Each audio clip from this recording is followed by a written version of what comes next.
Tinokugamuchirai vateereri veEvangeli. Ndinoitwa mufundisi Trymore Muparinga. Ndinoparidza Kingdom Message Series.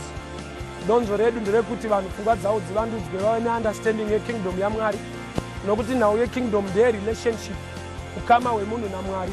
Zvisinei kuti unopinda kereke ipi. Saka tinokutendai mose munoteerera vhangeri iri. Haisi nyaya yematransfer kuti uchinje kereke yaunopinda, asi kuti inyaya yekuti your mind must be renewed so you can walk as a son of God in the kingdom. Tinokutendai, Mwari vakuitire nyasha zvikuru. Amen.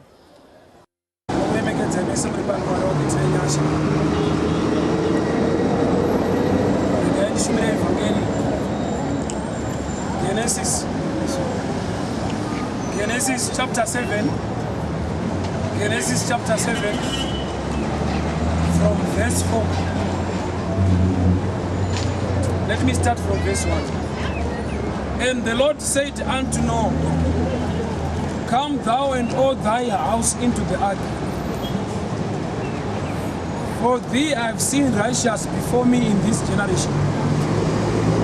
Of every clean beast thou shalt take thy servants, the male and his female, and of the beasts that are not clean by two, the male and his female.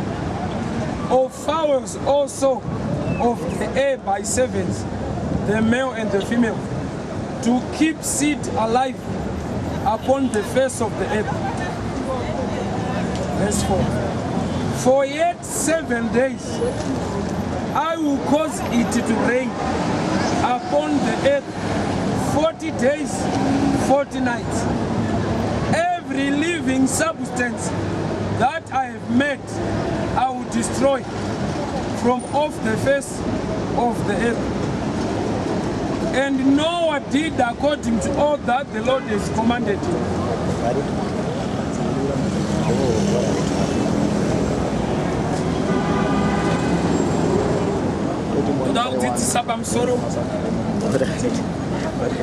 Bekuti kana shoko raMwari rataurwa pane zvinoda kuitwa, but iro shoko racho rataurwa risati razadzikisa chataurwa. Noah akataurirwa naMwari kunzi chipinda muareka, right? Kureva kuti akavaka areka akatomirira instruction yekunzi chipinda ariye muvaki wayo. Haana kupedza kuvaka ndokubva apinda.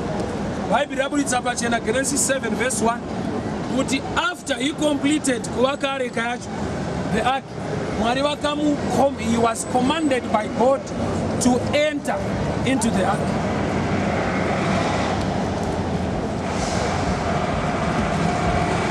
Kureva kuti kuvaka akarayirwa naMwari, kupinda akarayirwa naMwari, kubuda akarayirwa naMwari, on 3 stages.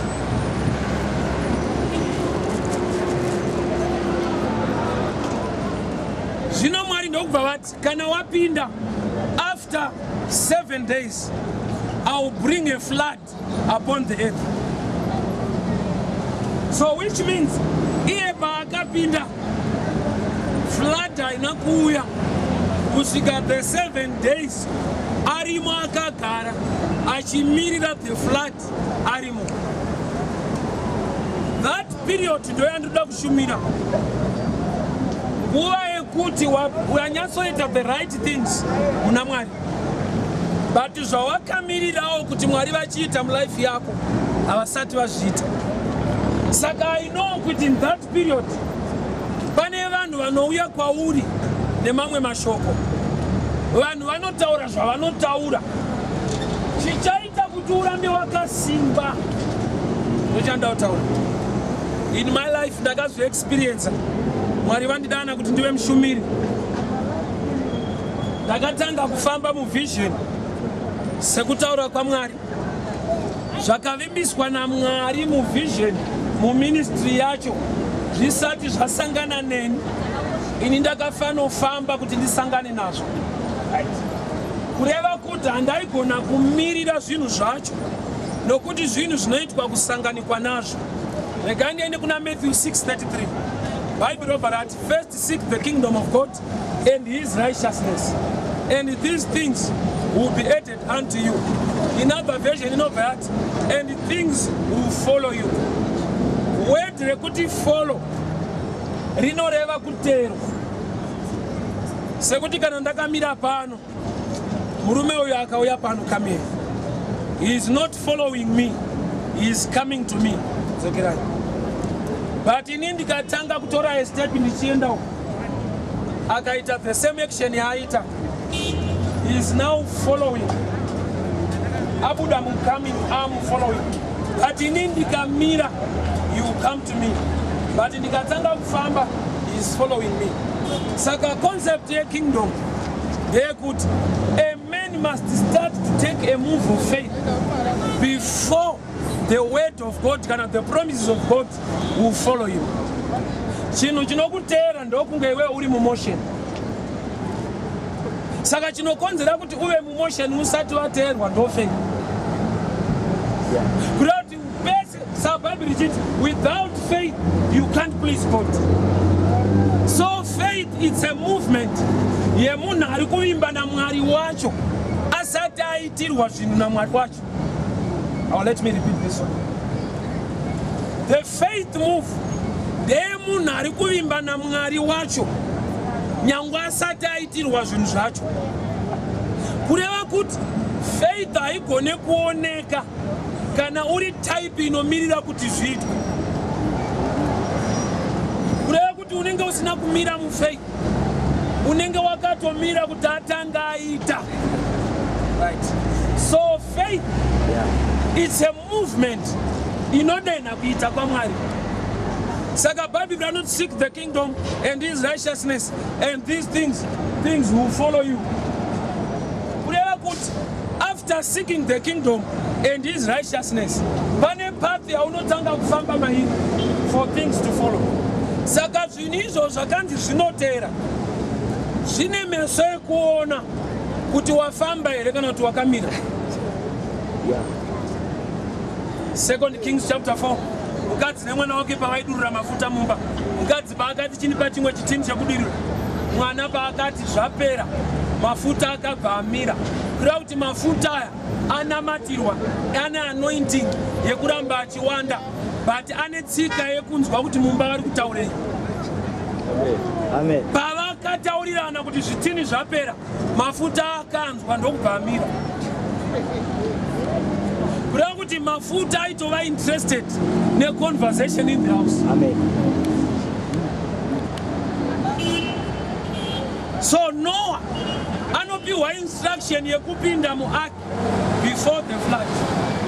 Kureva kuti Noah isi type iri kutiza flood, i type iri kuita zvinoda Mwari. Flood yakazouya after 7 days, Noah was already in the ark. Let me go back again to Lot. Vanhu vazhinji vanofungira kuti Lot murume akatiza moto, but when you go back to Genesis 22 uchaona kuti Lot akapiwa instruction yekumhanya moto usati wanaya. So he was not running away from danger, but he was running under the instruction of Jehovah.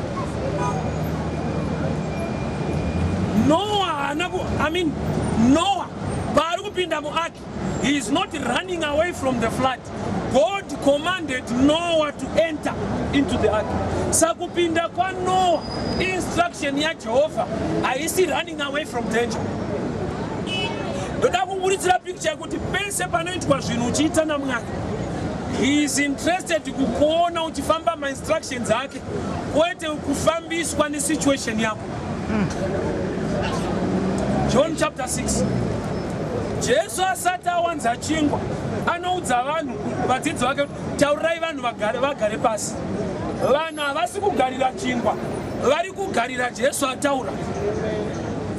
Kureva kuti increase inozotera vanhu vaita a move of faith already. Kureva kuti you cannot trigger any miracle kana usina kuita a move of faith. Mukadzi aiva neishu yeblood akauya akabata mukombero waJesu akaporeswa. Jesu akabudawo pachena kuti kutenda kwako kwakuporesa. Haana kuya kuzobvunza kuti ndingafambisise kuti ndipore.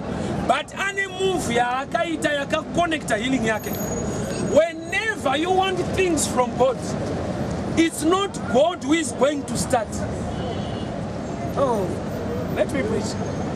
Asi Mwari achatanga, anototanga munhu, Mwari anoresponda kufaith yemunhu ari kuda kuitirwa. Kuda kuti wese ari kuti ndakamirira Mwari kuti vaite zvakati, ungangodaro uri kutomisa Mwari wacho kuita zvinhu zvacho. Nokuti iye haasiri anotanga. Let me help you a little bit. Bible rangu rabara Peter, I give you the keys. Kuti chawasunga pano denga rasunga, chawasunungura denga rasunungura. That one you know it. But I want to go back to this text of Noah. So Noah is not running away from the flood. He is operating under the commandments of God. Mwari ndova mutipinda. Aasi kutiza danger. Yes, there is danger coming, but Noah is not moved by danger. He is moved by the Creator. So the same with Lot. Moto usatwa naye Sodom neGomora. Lot akaonekwa achimhanya achibuda imomo. Zvekuti dai pakaita vanhu vakamubvunza kuti uri kutizei. Haigona kunongedzera kuti hausikona moto kunaya. There was no fire. Noah aivazivisa kuti pane vanditaurira kuti mhanya saka ndiri kumhanya. Maangels akaudza Lot kuti mhanya. So Lot was running under the heavenly instruction. He was not running from danger.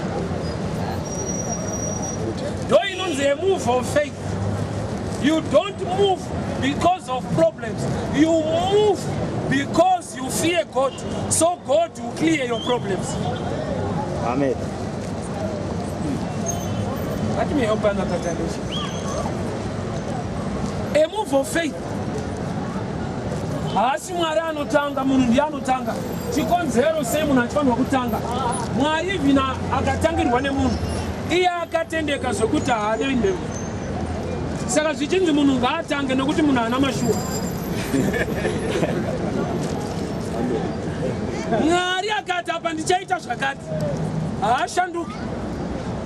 But munhu anotoda kuonekwa kutanga aita. Let me help you a little bit. Abraham anouya nemwana wake Isaac pagomo. But Abraham prophetically as a prophet of God aitoziva kuti the Lord will provide the lamb. But he knew kuti Mwari nyangwe ari achatipa gwai. Ini ndini ndinofanirwa kutanga nokuti kwangu ndokusina mashuwa. As a prophet Abraham, he knew kuti God will provide the lamb. That's why akaudza mwana wake Isaac kuti Mwari vanotipa gwai nechibayiro. He knew it. But akadi kuti asvika pagomo racho oti mwanangu kana tapedza kuvaka areka ngatichimirira manje tione chibayiro chiri kunzwa naJehovha.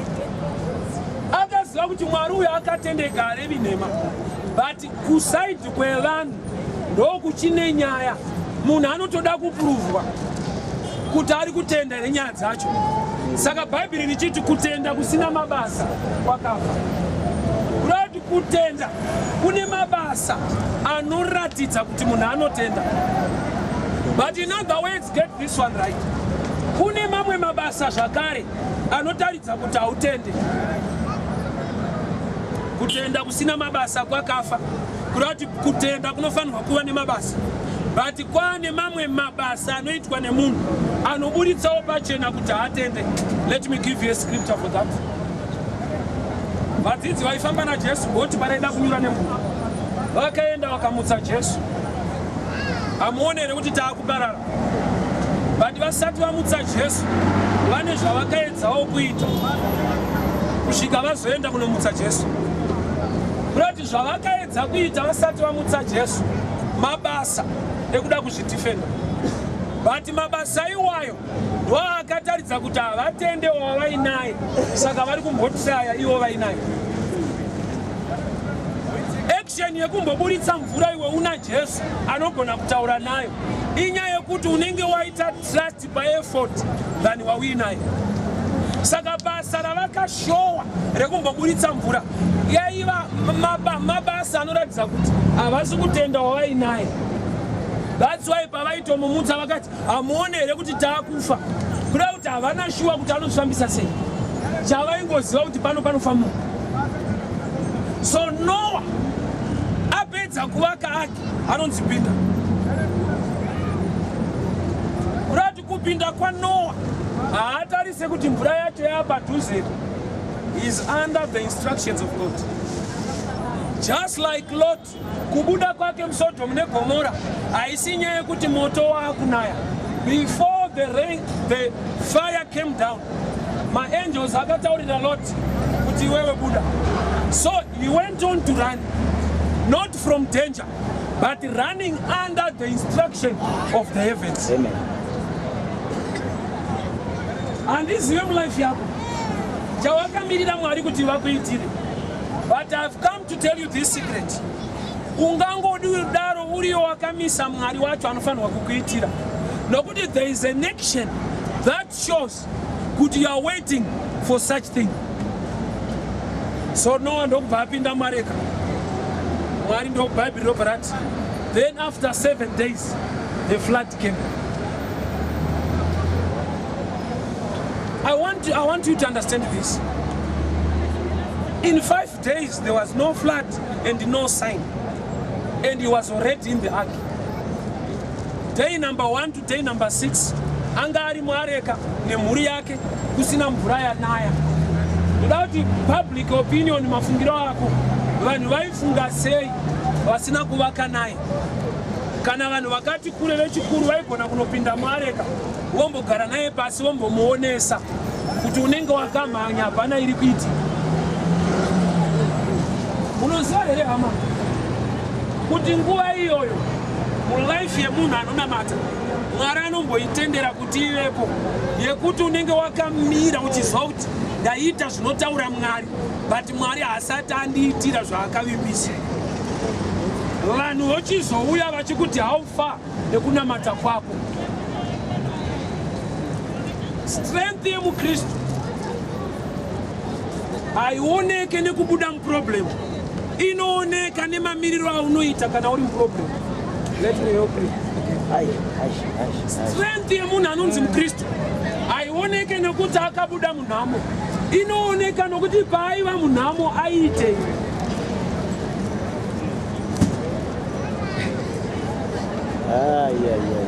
Strength yemunhu anotya Mwari haioneke nekuti abuda muproblem, inotooneka paanenge ari muproblem kuti uyu anonamata zveshuwa.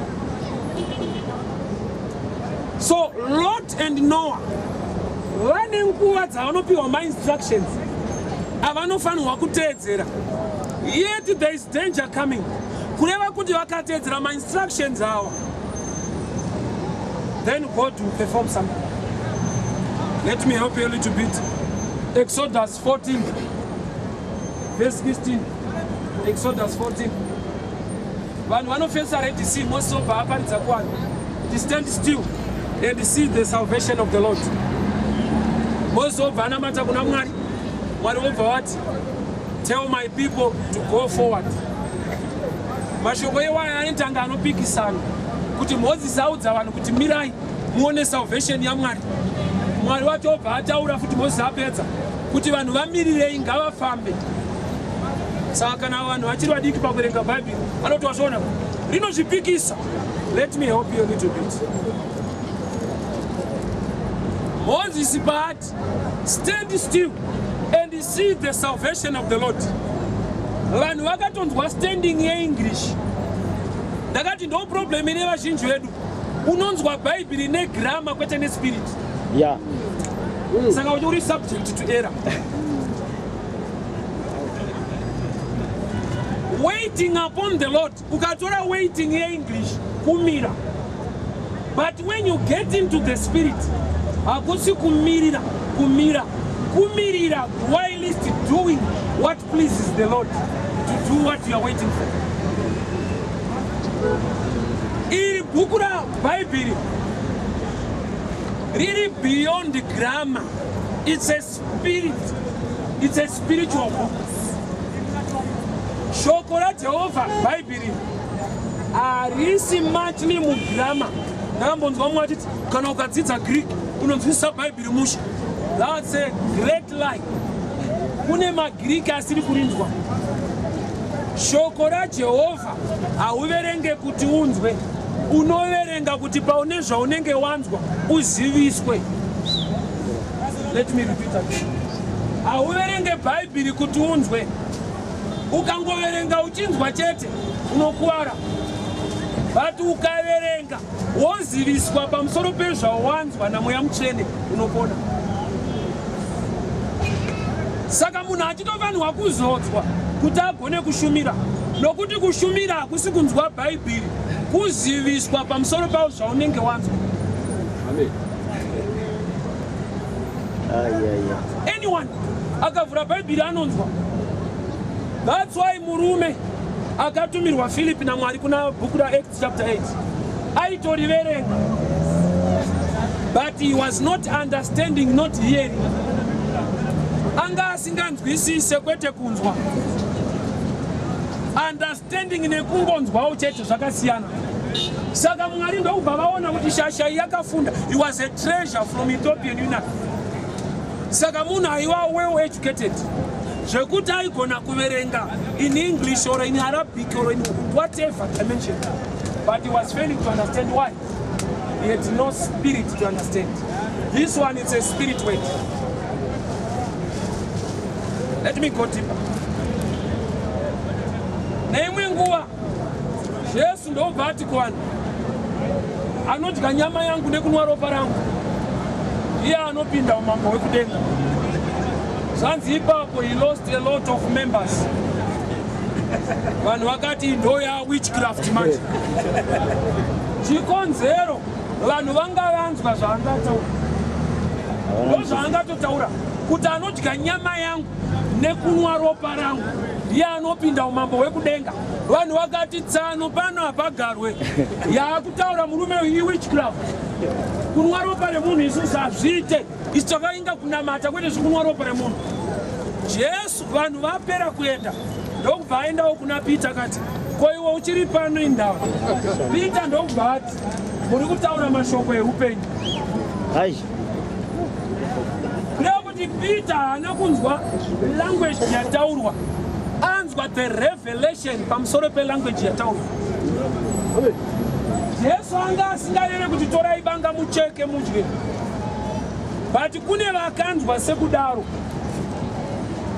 No wonder a great teacher from the Jewish, anonzi Nicodemus, akatobvunza Jesu, munhu angadzokerere mudumbu ramai vake angaudzwa yekuberekwa patsva, ndokubva atofunga chaiko kuberekwawo. Jesu angataura yekuberekwa rehongu, angati haungapinda umambo hwaMwari kana usina kuberekwa patsva. Saka yekuberekwa ukaitora sekutaurwa sekuberekwa chaiko haiite. Kureva kuti iri ukapota uchirinzwa usina mweya unozarura zvawanzwa unoita era, zvimwe zvacho hauzoita. That's why Nicodemus akatoona iri impossible yataurwa. Zvinoita here ndaane ndebvu kudai kudzokera mudumbu raamai, anga atoona amai vake panyaya yacho.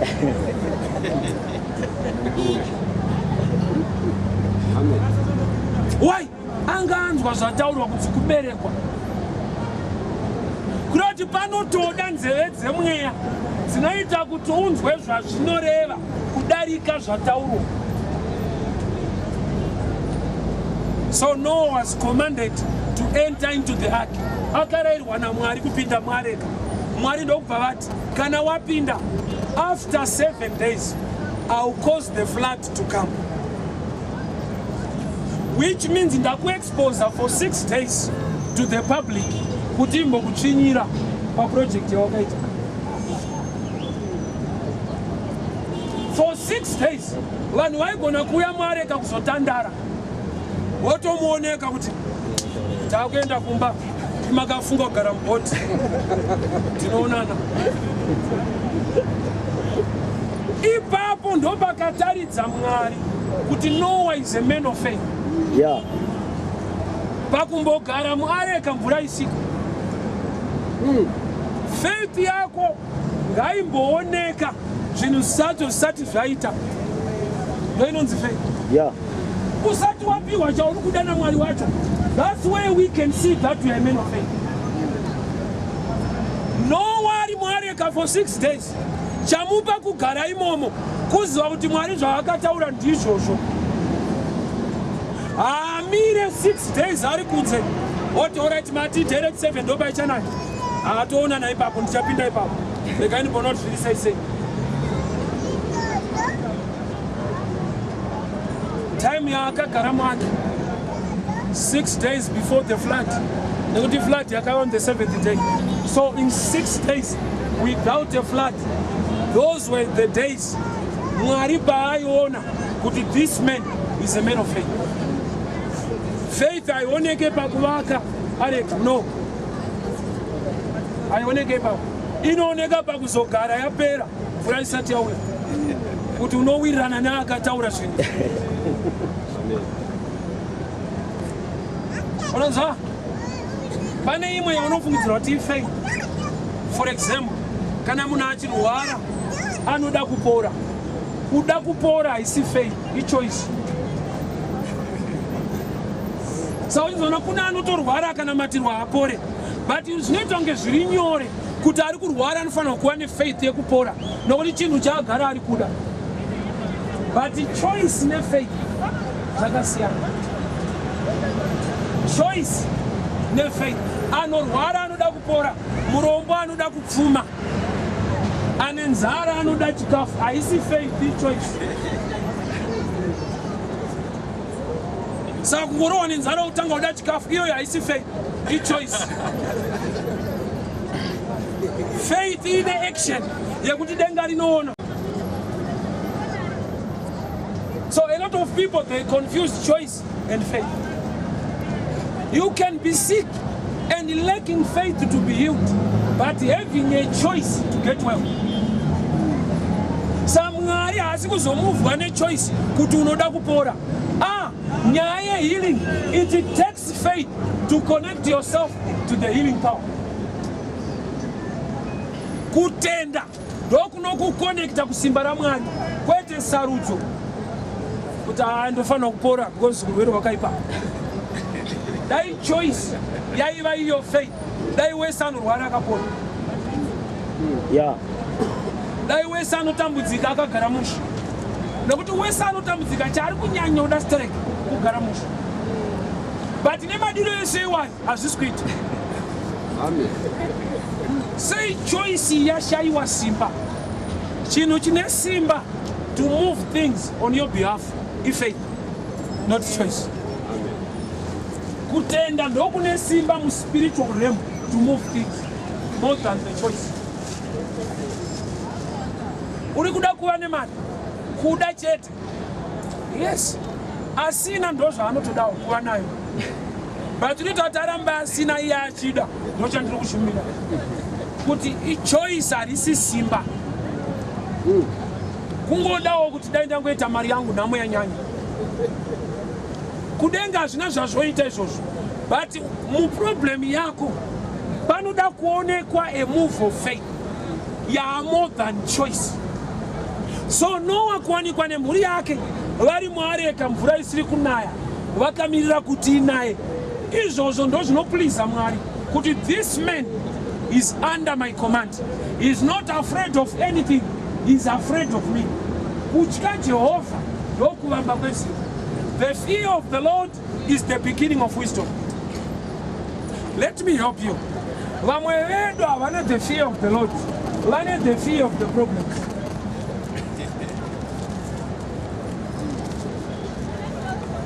Kune munhu asiri kuba kwete nokuti anotya Mwari, anotya polisi. Haana the fear of the Lord, ane the fear of the police. Amen. Mumwe haasi kuita zvevakadzi kwete kuti anotya Mwari ayo, ane the fear of HIV.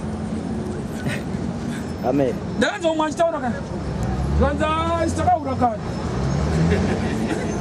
kuroti aida kuzviita mukore uno but ine zvaita ndafana takaura kutaura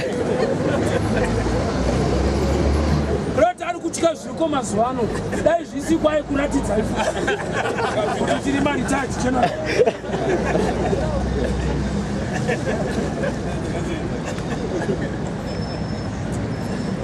Faith movement inoitwa whilst waiting pachinhu chaunoda kuti Mwari vakuitire.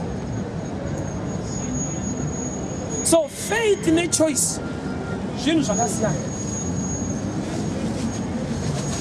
Let me help you another dimension. Kushinga, kuva courage, kana kuti confidence zvakasiyana nekuva faith. Mumwe anenge achiti because ndonamata saka upenyu hwangu unofanira kuita mushe, because ndonamata upenyu unofanira kuita mushe. Iyoyo haisi faith, kushinga.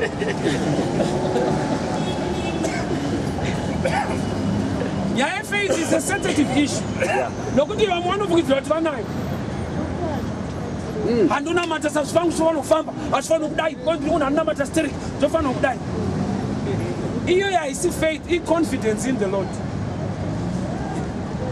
Faith manje ndeyekuti Mwari vasati vaita chaunoda kuti vakuitire, already mind yako iri mutrust zvekutoti wakutopinda muaction inoita kuti Paul and Silas vari mujeri vakatanga kurumbidza Mwari.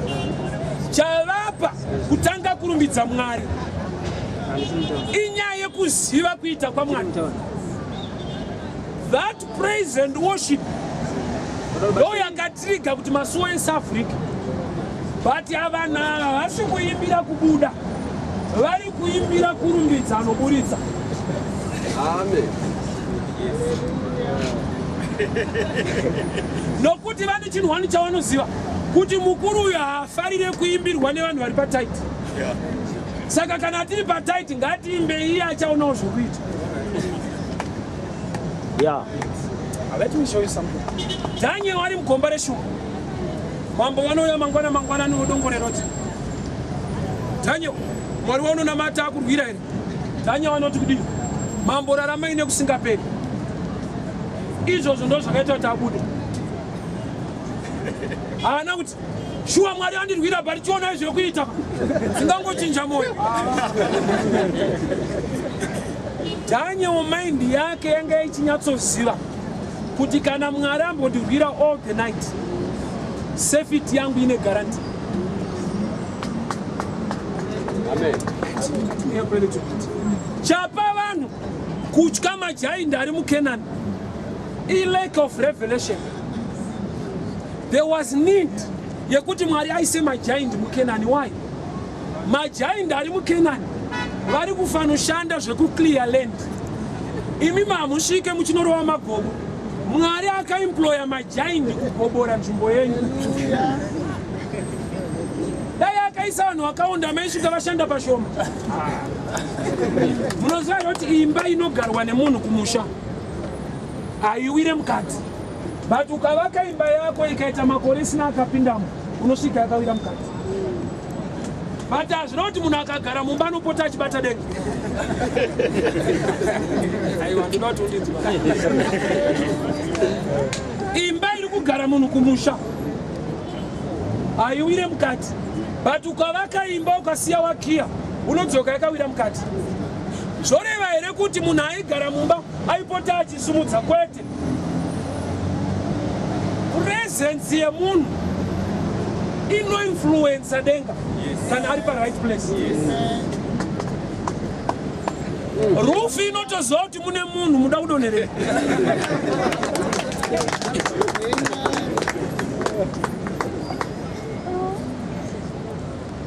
So before the flood, murume akapiwa instruction kunzi pinda umugari. Chingwa chisati chawanzwa naJesu, vadzidzi vakaudzwa kuti taurirai vanhu vagare pasi. Vanhu havasi kugarira chingwa, vari kugarira akachibata. Ndo problem yangonetsa munguva yatararama mazuva ano, kuti vazhinji vedu tinotogarira kuwanda kwacho kudarika muwanzi wacho. Saka uchiona kune munhu asingade teaching anongoda kubatwa musoro kuti awane breakthrough. Why? Ari kuda results kwete kuiswa mufoundation inounza results. Munhu haachada relationship ari kuda results.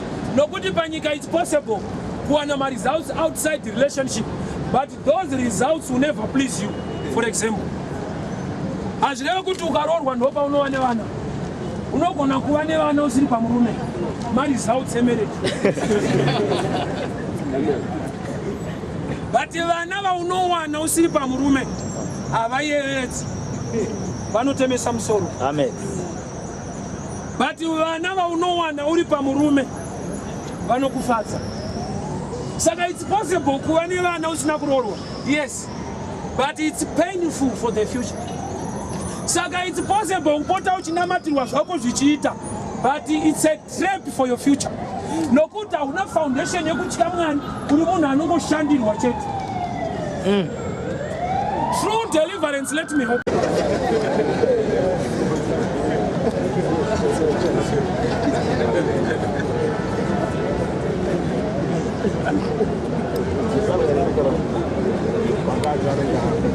Just like Bana Joshua chapter 6, and Bananon surround the walls of Jericho, surround them for 7 times, and they will finally collapse. 6 times there was no answer, yet they were doing the right thing. By gonna kumuka opposition, in order to remain at the and is young kuna matter. God will never kungotanga ita asata build that strength mountain. Let me show you true deliverance. Complete deliverance akusi kudzingwa kwedemoni. Let me help you on that one. Do not tend to ministry no dzinga mademoni. That's God the ministry, that's true. But let me help you a little bit. Kudzingwa kwedemoni, it's halfway done. Why? Jesu anotaura nemurume wake achiti mweya yechina ikadzingwa mumunhu inoenda kunzvimbo yakaoma yozodzoka. Kwete kuna pastor wacho akaidzika, kune munhu akanamatirwa, kwete akanamata. Ipapa ndobari dangerous pana wete. Saka uchiona kune munhu anobuda mademoni every week. Broti vari kupotsa havasi kumudzikinura, vari kumurova marefreshments. Nokuti complete deliverance handi kudzingwa kwemweya yetsvina. The complete package of deliverance, but dzingwa mweya yetsvina pauyei. Nokuti mweya yetsvina ikaenda kunzvimbo yakaoma inozodzoka kuzoona kuti mayakadzingwa mapindei. Kureva kuti ukapota uchidzingirwa usina zvinopinda mauri, uri kuexposwa for more danger. Nokuti Jesu akati kana dhimoni racho radzoka rikaona uri empty, rinonotora mamwe 7. Kureva kuti kudzingirwa dhimoni usina kupihwa Jesu kana shoko raMwari itori suicide according to the Bible. Yeah. Kungopota uchishandirwa zvichinzi zvaenda, iwe usingatye Mwari, usinganamati, kuexposwa for more danger. Saka unozopedzisira wasiyana nazvo. Ngozve zvichiita worse, uchinamatirwa zvichiita worse. Why? Uri munhu anonamatirwa unamati. Takuda generation yevanhu vanonamata kudarika kunamatirwa. Kunamatirwa kuri right, but kunamata is the best. Kuvawo iwewo wacho anonamatawo. Munoziva concept yekingdom? Haisi nyaya seOld Testament yekuti kuna aenda kuseri ku Hall of the Holies ye otaura naMwari odzoka kuvanhu oti Ishe vati tisu toda kutoidzokorora zvedu. Guess what? Jesu ari pamuchinjikwa, Bible rinoti akadanidzira nezwi guru. Keteni raiva muchechi, kwete munight club, muchechi rikabvaruka kubva kumusoro richiuya kuzasi. Iketeni ripi raidivhaidha Hall of the Holies netemberi. Sei Jesu pacross paadanidzira aita sekunge cross walkira yepacross yaataka chechi. not bow. I'll let you go. There was problem in the church. Yaida ukadziriswa nekuuya kwa Jesu. Ipi Jesu kana auya, iye ndiye original temple yekuti kana yabvaruka munhu ane access to Father. Zhira ranga raiswa pakereke yekare shuwa zvaishanda in the Old Testament, but Jesu auya, he is the one anofanirwa kutsemura curtain iro. Saka kana wakagamuchira Jesu, pane rimwe curtain rinofanirwa kutsemuka mulife mako. And I know kuti rikatsemuka kana vanhu vachiri kufarira chechi yavo vanosona futi. Saka tine vanhu vari kurisona mazuva ano curtain iroro. But I choose to differ. I'll preach the kingdom today. I choose to differ. Christianity haisi nyaya yekuti kuna anenge achinzwa Mwari stereki kudarika vamwe. Iyoyo yasarudze munhu kumunzwa zvishoma kana zvakanyanya. Chikristu irelationship yemunhu naMwari. Kwete kuti kuna anonzwa Mwari stereki kwamunopota muchienda. Iyo yaitoitwa iri Judaism. Majudha ndomanamatiro avaita. Kuna aipota achinzwa Mwari kuseri kuno ozodzoka kupublic otaura. Pachikristu kana wakutonzi muKristu une right iwewe yekutsemura curtain rakatotsemurwa infect. Kureva kuti problem yawakuita ndiwo utorisona bheki. Jesu akatsemura curtain kuitira kuti vanhu vawane access ye-Hall of the Holies. Kwainzi ku-Hall of the Holies hakwaienda munhu chero, kwaienda muRevhi anozviziva ega kuti achiri right pamberi paMwari, nokuti kwaiwanzofira vanhu. Saka waitosungirirwa tambo kana waenda mu-Hall of the Holies kuitira kuti kana wafiramo vanhu vozvuva. Saka vaisungirira tambo gumbo rako, vosungirira mabhero 9 aipota achirira uchiita basa imomo. Paunopa zvipiriso any movement yawaita vanhu vanonzwa mabhero kuti kende wozoti shasha iri right mupenyu. Vakangonzwa bhero z zvuvai munhu.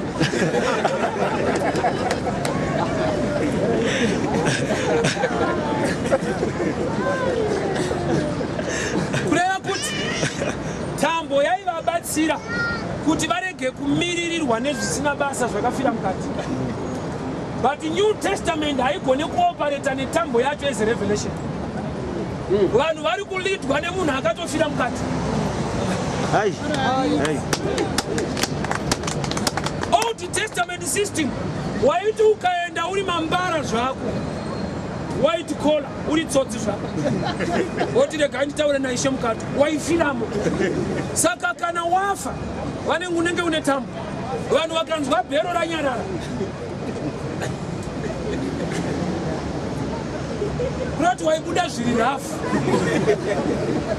hawaitakurwa mushe, waizvuyiwa zvakadaro. Saka tambo yaibatsira kuti vanhu vasamirire zvisina basa mukati. Tambo iyoyo ichiriko ende mabhero wayo achiriko, but it's a deeper revelation now. Let me explain.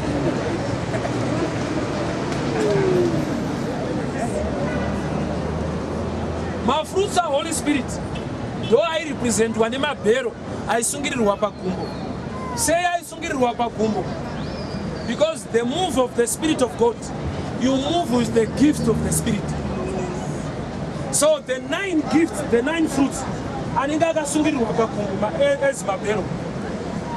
Mushumiri wa Jehovha akadanwa naMwari haafanirwe kushayikwa bhero rinorirawo paari. Nokuti ukaona mushumiri anongomira ubvati Roma haina mati, Anglican haina mati, ingasi munhu waMwari, zvuvai munhu. Haana kana bhero rinokanzvawo iye zvaapikisa Mwari waanaenda. Oh yes.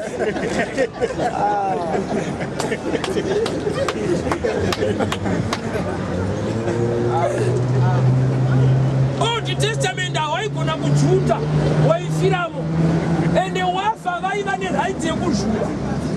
tibuda tipinze umwe zvoti kana unoziva kuti uri tsotsi uri mupriest kana vakukusunga tambo unoti mbomirai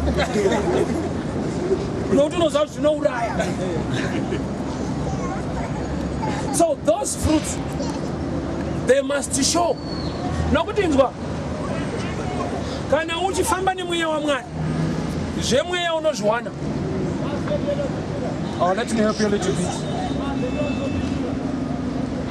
If you are born again maJehovha wamwana weko zvekwaMwari unotozviwana iright. Ndozvanakira Christianity inotipa marights. Relationship yedu inoti offer marights. Kana tava vana vaMwari saka uchiona pa Lord's Prayer atiti may you please us give us bread. We don't speak it in a polite English. Tinongoti give us today our daily bread. Give us. Kunge munhu asina kudzikama so. Give us today our daily bread. Kungotaura napuro wako. Why? You know. Napuro wako sio. Hapana, may you please give us today our daily bread. Oh wow, una usi umwari. Umwari kungoti give us.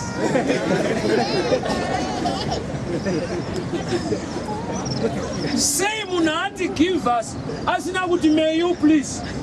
Hapana please paichapinda nokuti mwana wacho. Saka atanga achiti baba vedu vari kudenga. Ukaona mwana wako akuti please daddy, something is wrong. Yeah. But right yake kuti daddy please toda utipa ngapano please. Tia isi inetirwa please. Right yemwana wakabereka kuti anwe tipa mbapapa bwake.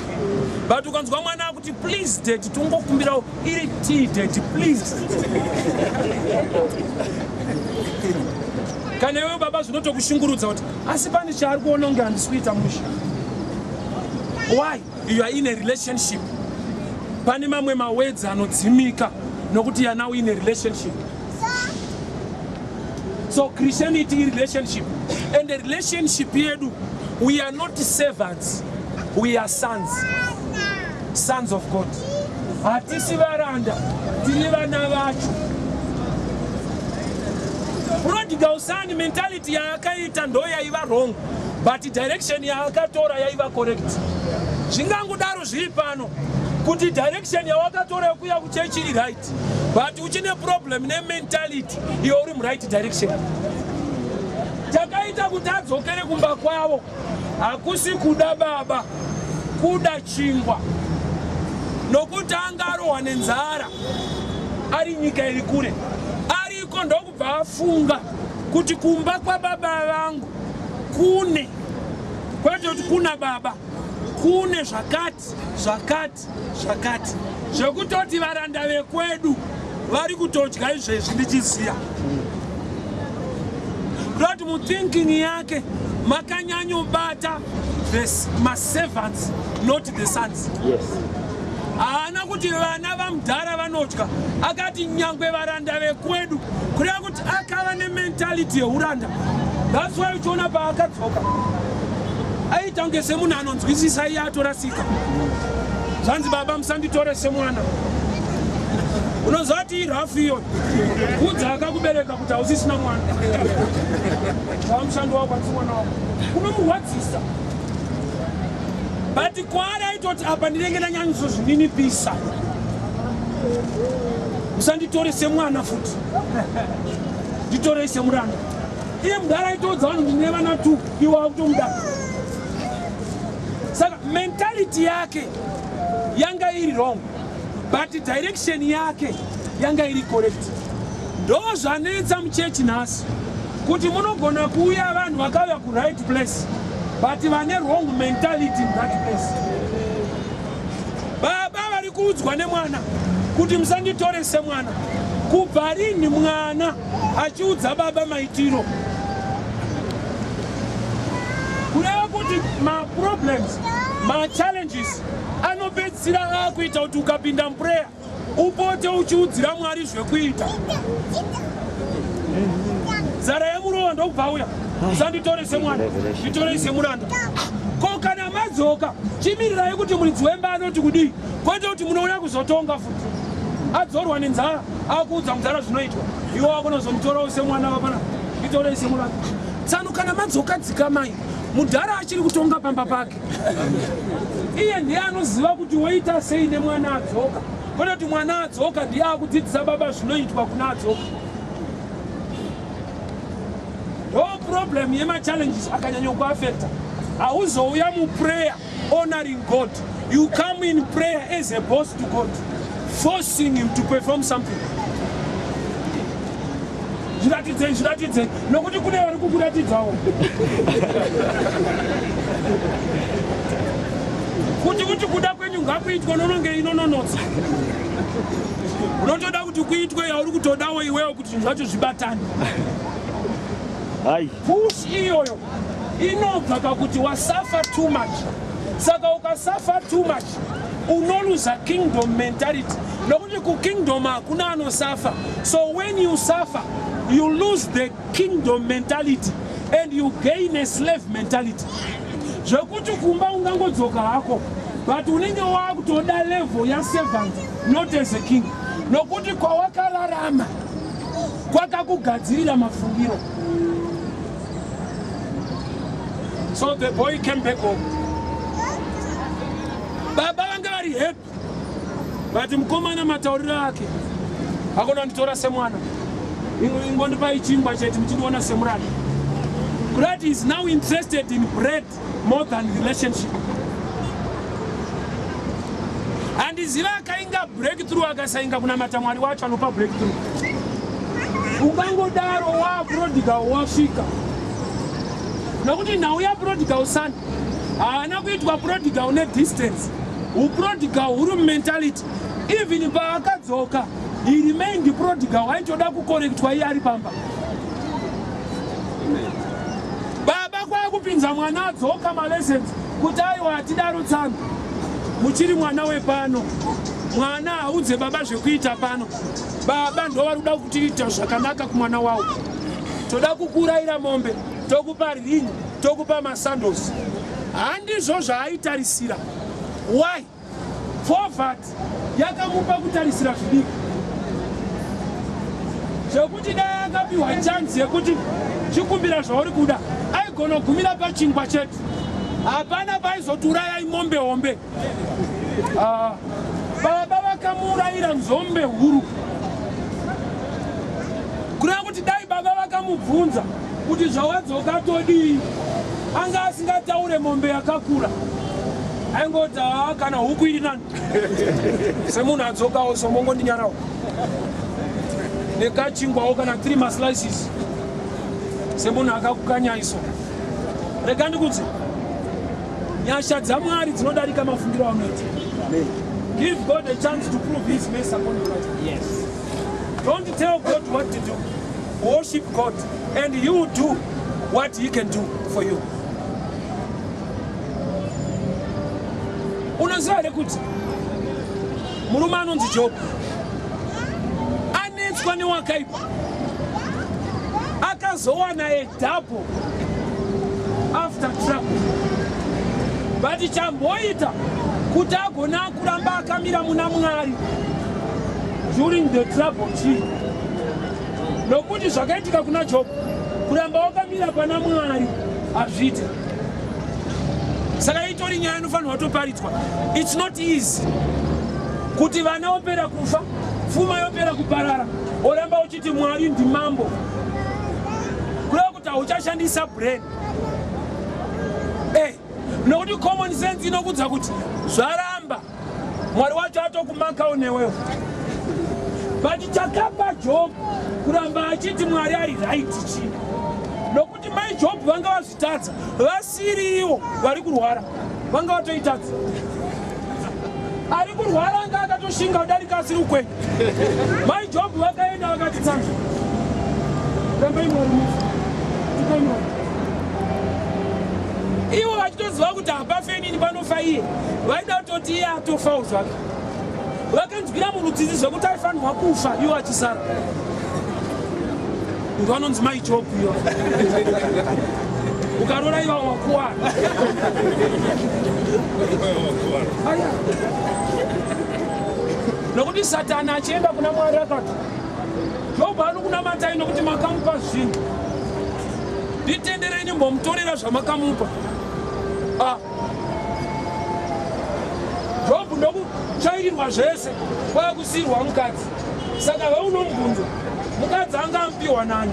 Nokuti Satani assignment yake aitorera Jobho zvese zvaakapiwa naMwari. Sei Satani akasiya mai Jobho? Ukatsvaga wega unokuwara. Ukatsvaga wega unokuwara.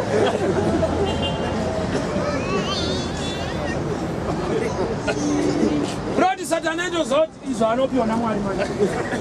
Apa akataimira iye. Kangorowa zvikwamwari chete zvati zvake tosina. That's why wakaipa akaona access yekuuya through my job. Nokuti Satani kuna Job anga akundikana, but anga akutraya through my job. Kuti chiudza murume wako achituka Mwari pachake afe. I want you to one picture. Satani ane rimwe simba raanoda kuedza kuisa pamusoro pako. But guess what? The final power is in you. Ukanzwa mai Job wakuudza Job kuti tuka Mwari ufe.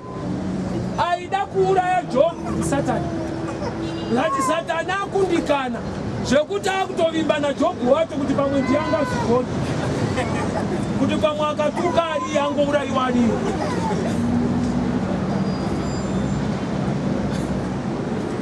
Simba rewakaipa idiki pane simba riri mauri kana uchitenda muna Mwari.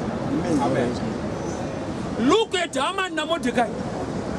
Haman ane power to build gallows pekuhenga Mordecai. But haana final say haagone kusaina kuti ndokuuraya nhasi. Pane munhu pamusoro pake anofanirwa kusaina kuti Mordecai ngafe. Saka ukanenzana nemunhu akadaro anogona kuvaka but asingazogona kusaina, chirega kunomurwisa kumudhuri. You are wasting time and resources. Ungangodaro uriwo uchazoshandisa mudhuri wacho kana waziva kunoenda. That's why Haman akaurayiwa pamatanda akavaka iye. Why? Airwisana nemunhu ane wisdom. Wisdom dzaiva naMordecai. Akadhila naEsther. Haana kudhila neenemy. Problem yako, you are busy with your enemy. You are not busy with the God that can give you power to overcome your enemy. Shungu dzekutsvaka Mwari hauna. Une shungu dzekubuda problem chete. So Mordecai achinetswa naHaman akatoona baba paanourayiwa. Pamwe zita rikatonyorwa ipapo kuti panofa Mordecai pano. Aitopfuura nepo achienda kubasa kwake. But guess what? Haana kuhaya mamonya anonopaza mudhuri. Akangodhila nehama yake iri mukati inowirana namambo wacho anosaina. Rega ndikudze hama iri mukati, the spirit of God in you. Ukaflowa nemind of the spirit. You don't fight people, but you fight the battles in the spirit. Atirwe nenyama neropa. Amen. Iri muBhayibheri. But guess what? Tinodenwa nenyama neropa. Tinodenwa nevanhu but hatiwani nevanhu. Ropa ri very tricky kuti atirwe nenyama neropa asi tinodenwa nenyama neropa. Akakutuka iwe unotomuziva. But Bhaibheri robva rati haasiri aikutuka. Kuitira pakuzorovana. Atirwe nenyama neropa asi tinorwiswa nenyama neropa. Munhu anotokumaka unomuziva. But Bhaibheri robva rati haisiriyo enemy yako kana wakuda kudzorera. Kureva kuti une access yekuinfluenza the king ane final say. So don't waste your time fighting an enemy which is kuti ane lesser power than the king you worship. Saka uchiona munhu akati varoi vanyanya, ungangodaro uriwo ne problem unoroika. Right. kune rimwe simba rinodarika varoyi rausati wawana iwo uchirunga ukomplena nekuwanda kwawo ririko available in the name of Jesus. Sa munhu anofamba achiti varoyi vanyanya ndiwe wanyanya uri kuroika stereki. Improve relationship yako na Mwari vakutadzi zvafana nekudai so ukangovawo mukurisa ukapfeka uniform yako ukamirawo pane vanhu vari kusuta mbanje vanodzima hausvika uchiti ndiri polisi dzimai mbanje chinokusevha mashoko appearance yako it will speak for you. Appearance yako. That's why Jesu aita akasvika pane munhu ane madhimoni iye asati ataura Jesu wacho dhimoni ndo raitanga kuti mauya kuzotiparadzere mwana waMwari kureva kuti appearance yake ndeyekuparadza zvatoo kumadhimoni kudemba kuti motirova nguva iyi Jesu akasati ndauya kuzokuparadza izvozvi dhimoni ndo raitoti mauya here kuzotiparadza kureva kuti appearance yake pane madhimoni yaingotaridza kuti hapana chakanaka.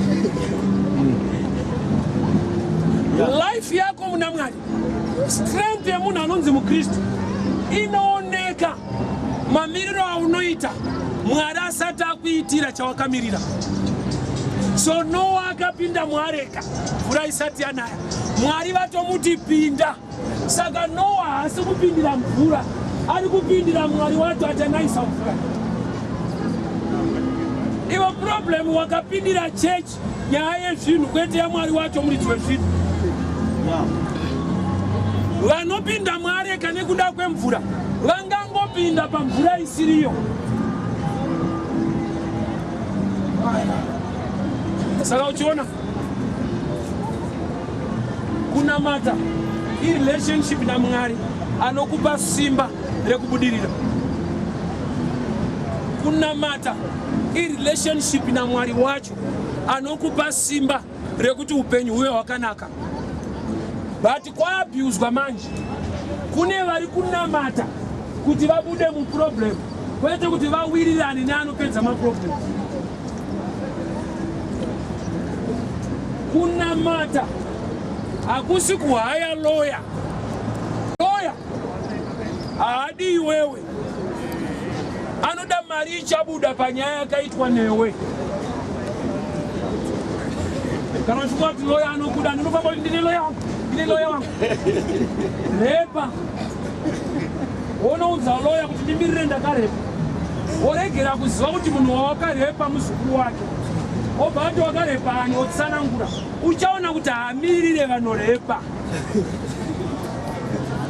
As long wakarepa hama yake ukati ndiwe best lawyer mutown ndine kesi yangu yerepi ndimiririre obati ndiwakarepa ningoti tsano ndinofira mahara kureva kuti lawyer zvineve munhu anowirirana nematsotsi.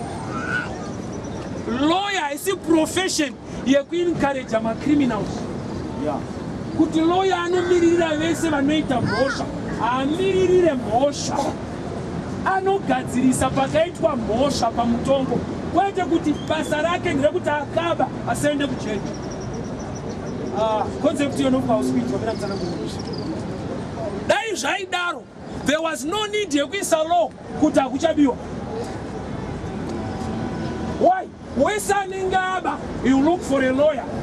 Kureva kuti kuba kunenge kwaalika kana kune vanhu vanotopindira basa rekuti vanenge vaba vasasungwe. Amena kana usiri kundibvunzana kuita basa ralawyer harisine kubatsira munhu arepa. Kurepa kwakaipa. Hakuna anozoita basa rekubatsira vanhu vari kutadzira vanhu. Hakuna profession yakadaro. Profession ya lawyer is to help you for justice pakesi yacho, for justice to prevail pasina kudzvanyiriwa kuti inyatsoburitswa kunzi akadai kwete kuti lawyer anenge achiti haana kudaro iwe wakadaro. That type of a lawyer is not professional.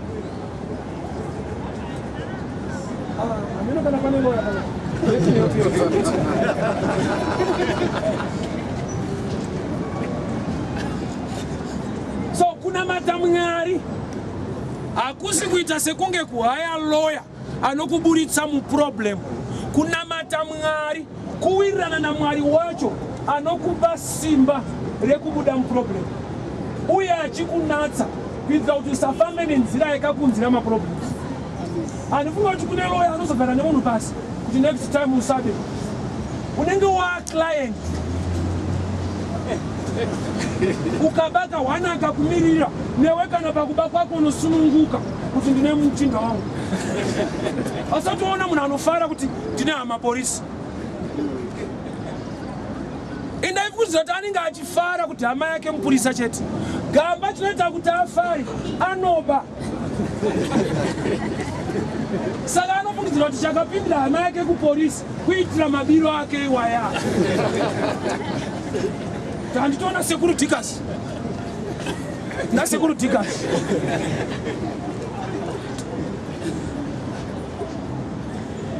Rogara kwadzana. Saka pane panaigara padhuze nepolisi. Saka unenge uchingopfuura uye nepapo. Samwe mupurisa anobvunza. Indana going kusika mhorese polisi yemurangiso. Hamuziva kuti munozoita sei mangwana apa. Ndikati type yaari kuudza haidaro. Mumwe munhu anobva ati hazvitaurwe kana uri munhu wechirume. Ini handisi kutaura semurume. I'm a new creature in Christ. Amen. The grace of God will surround me. I'll never do it. Zvimwe zvinhu zvinoda kurambwa bhururu. One day ndaiwacha disc raPastor Chris.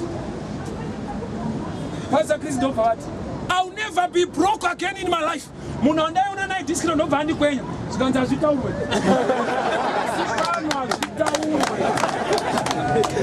Zvinhu zvinogona kufuma zvachinja. Tapedza kudaro disc raicontinue the fortunate party. Ndobva Pastor Chris vatanga kutsanangura vatsigira point yavataura. Vanchaita kuti nditaure izvi. I'm in this world but I'm not of this world. Ndikati iwo chaita kuti uti hazvitaurwe waifungidzira kuti ndewenyika ino muchindo. Saka akuzivisa kuti ari pano ngati haasi wepano. Saka vasiri vepano vanotenderwa kudaro. Munhu wechirume haupeche kuti handiende kujeri. Handisi kuparidzira wechirume, ndiri kuparidzira munhu wemweya akatenda muna Kristu anofamba nenyasha dzaMwari. Ndinobva unofanirwa kupractice kutaura authority yemweya kuti zvandidi hazvipedyo so unongeri kana wangofremerwa so unotoda kufremerwa nanhasi. Mweya iwowo urambe wekuyerekana wangonzi ndiwo wakazviita. Pota uchideclare kuti hakuna mweya uchamuka uchindipomera mhosva. Pana kuti hazvitaurwa unongoyerekana wangopirwa. Kuriska life kunenge kunzwisisa kuri kudhipa. Spiritual level unenge wakadhipa zvakanyanya. You are exposing yourself.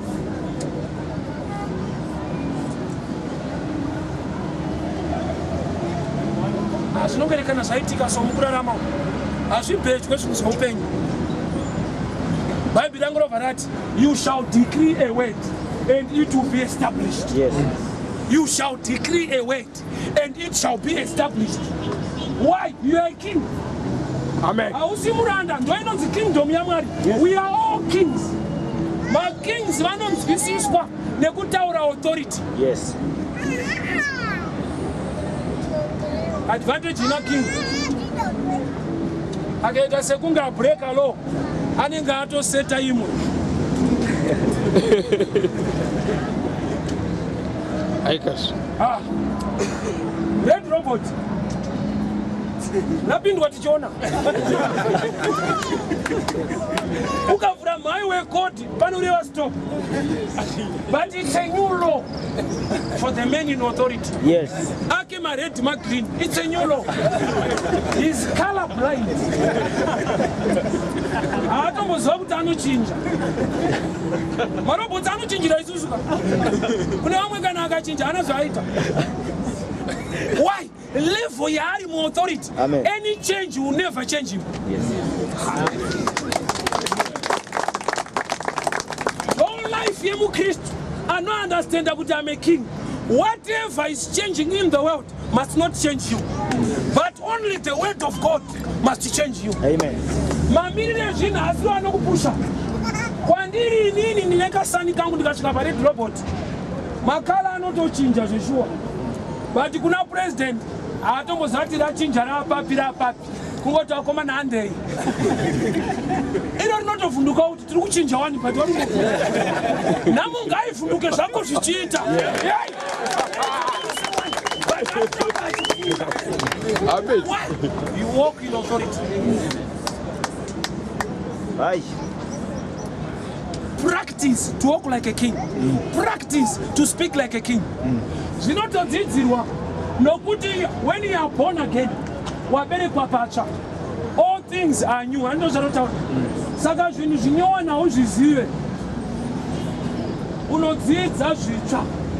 Ukapiwa foni yausati washandisa, unoidzidziswa iyo iri yako. Hauti ndeyangu ndichakepucha ndega. Unosvika gore kupera usina kuenda kuWhatsApp. Unototi varume ndiendeserewo kuWhatsApp ndosara nchienda ndega. Kototi ndeyangu tinoti chasvika muWhatsApp imo. Hausvike, hauzive kuti zvinoendwa sei. So when you are now born again, you become a new creature and all things are new. So kana zvinhu zvese zviri zvitsva, you are now supposed to learn. So we are now kings.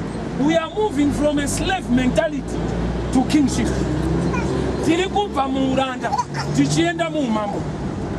Let me show you. Pandaiva kuindustry kuBridgeton. Manager watati naye kuBridgeton. Akaitwa zvekupromotwa. He was not all that professional. Mukomana aiva hard working workshop. Ndobva angonzi wachef. Chakatozonetsa. Sure aiva chef. But zvinoitwa nemachef anga asingazvizive. Zvekuti aingojairawo draft nesu chingwa chepangoro kuseri. Iye ari chef. Akatozonzwa kuti machef zvine mukati.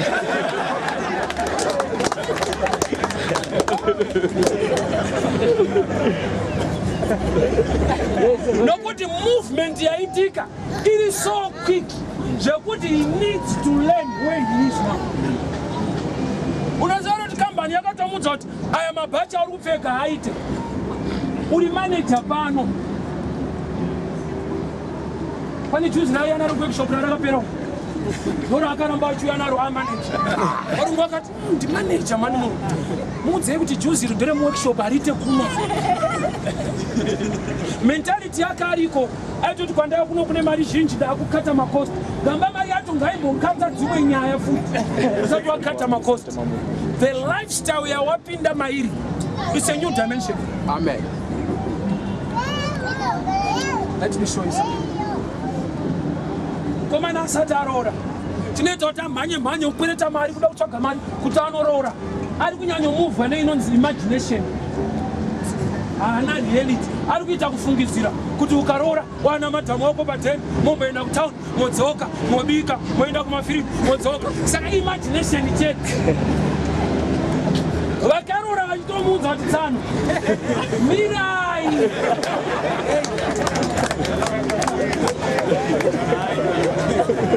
Mudasvika pameka.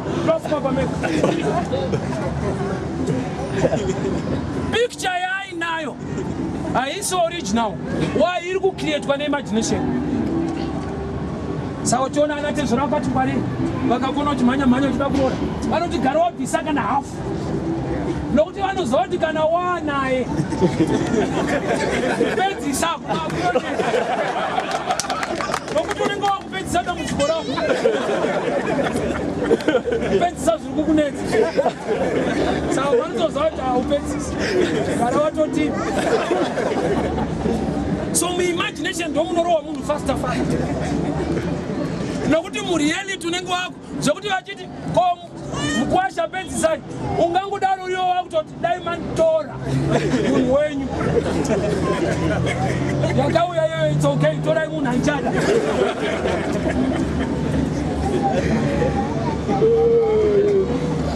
So reality neimagination zvinhu zvakasiyana. So the movement yemunhu kana anzi aya new creature He is supposed to learn new things every day. Talk like a king, walk like a king. No wonder David was anointed to be the king of Israel. But guess what? 1 Samuel chapter 16. Bani pa akaenda kuno seva ari under Saul. Saul was rejected, yet he was still in the palace. So David was anointed and he was serving a man who is not anointed, a rejected man. Oh, Mwari vanotendera sei David azonzwa naSamuel kunoshanda mumbama Saulo wavakaramba.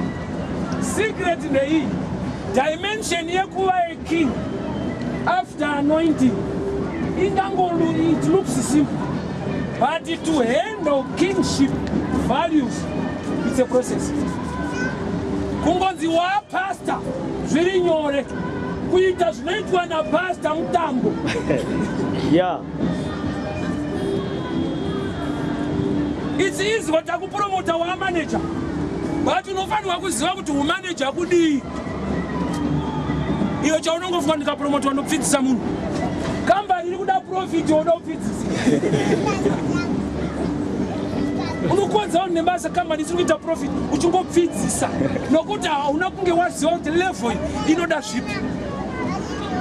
Oh yes. When you are in Christ, you are a new creature, and all things are new. So Noah was in the ark for 6 days. On the 7th day, flood ndo parakauya. Saka the faith of Noah. Tinokutendai nekuteerera vhangeri mazvita ini Mwari vakukomborerei vakuitirei nyasha mazvita